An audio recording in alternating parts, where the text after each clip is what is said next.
মানুহক এখন পৃথিৱীৰ জীৱশ্ৰেষ্ঠ প্ৰাণী বুলি কোৱা হয়। আমাৰ বডিটো দেখাত চিম্পল হয়, কিন্তু এই বডিটো এনে কিছুমান ফেক্ট আছে যিবোৰ আপুনি জানিব লাগে।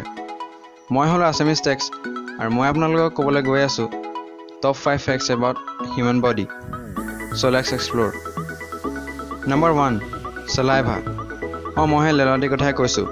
যেতিয়া আপুনি কিবা এটা টেষ্টি খাদ্য দেখে, তেতিয়া আপোনাৰ মুখৰ পৰা লেলাৱতী ওলায়।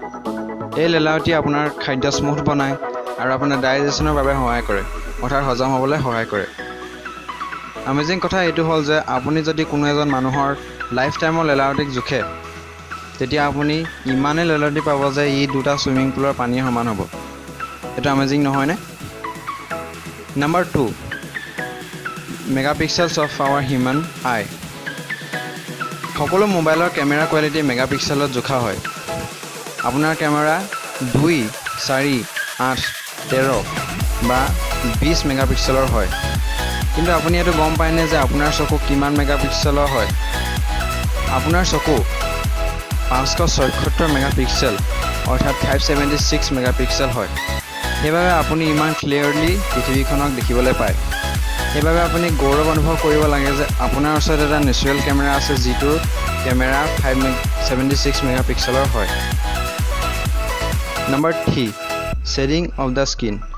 আপোনাৰ বডিয়ে ৰেগুলাৰলি স্কিন সলাই থাকে আৰু আপুনি এইটো কথা গমেই নাপায়। আপুনি জানেনে যে প্ৰতি ছেকেণ্ডত আপোনাৰ বডিয়ে প্ৰায় 600 স্কিন চেলছ আপোনাৰ বডিৰ পৰা উলিয়াই পঠিয়ায়। এতিয়া আপুনি ভাবিছে চাগৈ যে ইমান স্কিন চেলছ আচলতে যায় ক'লৈ?